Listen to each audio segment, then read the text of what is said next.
అండి, welcome back to our channel Ace Media ATP. ఇప్పుడు వచ్చేసి మనం 5th రోడ్లో ఉన్న దుర్గమ్మ గుడికి వచ్చేసాము. ఇప్పుడు నవరాత్రులు స్టార్ట్ అవుతాయి కదా, దేవీ నవరాత్రులు. దేవీ నవరాత్రులకి ఏ రోజు ఏ రంగు చీర కట్టాలి, అమ్మవారికి నైవేద్యం ఏమేమి అలంకరణ చేస్తారు, అమ్మవారిని అడిగి కనుక్కుందాం, అమ్మని అడిగేసి. సరేనా? నమస్తే అమ్మా. అమ్మా, ఇప్పుడు దేవీ నవరాత్రులు స్టార్ట్ అవుతాయి కదమ్మా, ఏమేమి నైవేద్యం చేయాలి, ఏ రంగు చీరలు పెట్టాలి అని చెప్తారమ్మా?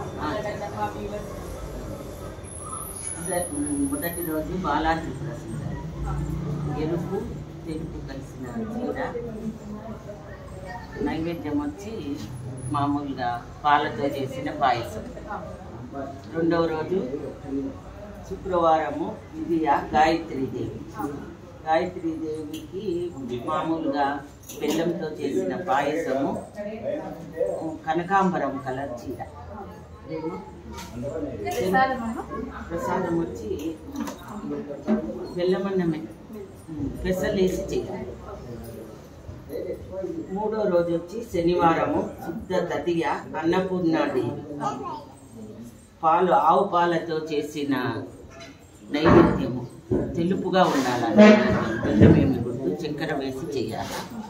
తెలుపు కనకాంబరం కలర్ కలిగిన చీర కట్టాలి. ఆదివారము చవితి లలితా త్రిపుర సుందరి. ఈ అమ్మవారికి వచ్చి బ్లూ కలర్ పూలు వచ్చిన చీర కట్టాల. కట్ట పొంగలి అంటే పెరుగన్నము కట్టె పొంగలి అని పెసరు బ్యాండును దాంట్లో కొద్దిగా శనగ బ్యాండు వేసి బెల్లం వేసి చేయాలి.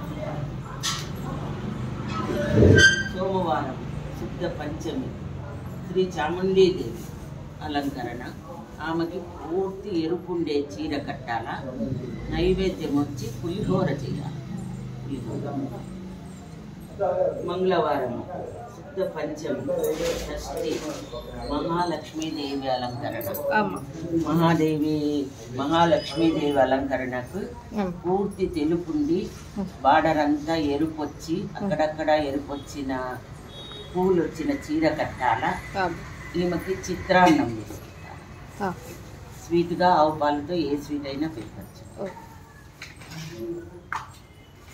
బుధవారము శుద్ధ షష్ఠి సప్తమి సరస్వతీదేవి.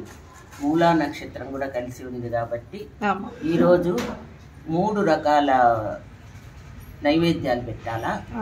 అందులో తెలుపుగా ఉండే నైవేద్యం ఒకటి ఉండాలా. తెల్ల పూలతోనే పూజ చేయాలా.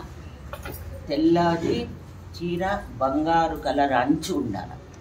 సరస్వతీదేవి పూర్తి తెలుపు ఉండకూడదా, తెలుపు ఉండి బంగారు రంగు కలర్ చీర అంచు ఉండిన చీర కట్టాలా. వీణ తప్పనిసరిగా ఉండాలా. 3 రకాల నైవేద్యాలు పెట్టాలి. అందులో తెలుపు సగ్గు బియ్యము అవి కలిపిన పాయసం పెట్టాలి. దుర్గాదేవి గురువారం శుద్ధ సప్తమి అష్టమి 2 కలిసి వచ్చినాయి కాబట్టి ఈరోజు దుర్గాష్టమి అని పిలువబడుతుంది. ఈ దుర్గాష్టమికి సర్వ నైవేద్యాలు పెట్టచ్చు. ఎర్ర చీర పూర్తి ఎర్రుకున్నా కూడా ఏం పర్వాలే. అంచొచ్చి వేరే తెలుపున్నా వేరే ఆకుపచ్చ ఉన్నా కట్టి అన్ని రకాల నైవేద్యాలు పెట్టచ్చు. శుక్రవారము 11వ తేదీ శుద్ధ అష్టమి నవమి మహిషాసుర మర్దిని స్వరూపం. ఆ రోజు అమ్మవారికి కొన్ని రంగులు ఎరుపు బ్లూ కలిసిన చీర కట్టాల. అంచు మటుకు తెలుపు అన్న నసిం కలర్ అన్నా ఉండాలా. మహిషాసుర మర్దినికి. ఈమెకి నైవేద్యం వచ్చి పులిహోర, చిత్రాన్నము, వడలు పెట్టాల. వడలు మినప వడలు మాల వేసినా కూడా చాలా మంచిది. శనివారం శుద్ధ దశమి రాజరాజేశ్వరి దేవి. ఈరోజు రాజరాజేశ్వరి దేవికి ఆకుపచ్చ ఎరుపు కలిసిన చీర కట్టాల. చిరుకు గడ పెట్టాలా అమ్మవారికి.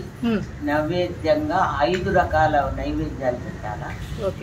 అందులో శనగలు ఉడక వేసి గుగ్గిళ్ళుగా చేసి పెట్టాలి. దశమి, విజయదశమి రోజు, దసరా రోజు. ఇవన్నీ చేయాలా. రోజు హోమం ఉంటుంది. హోమంలో తీరని కోరిక గాని తీరని సమస్యలుంటే ఒక ఎండు కొబ్బరి గిన్నె, ఖర్జూరము, 1 రూపాయి బిళ్ళ, కొద్దిగా నెయ్యి వేసి అమ్మవారి ఎదురుగా నిలబడి వారి వారి కోరికలు విన్నవించుకొని 9 చుట్లు తిరిగి హోమంలో వేసేయాలి. రోజు ఉంటుంది కాబట్టి హోమము పూర్ణావతప్పుడు వచ్చి అది వేసేస్తే మీ ఆ సమస్యలు కోరికలు అన్నీ తీరు.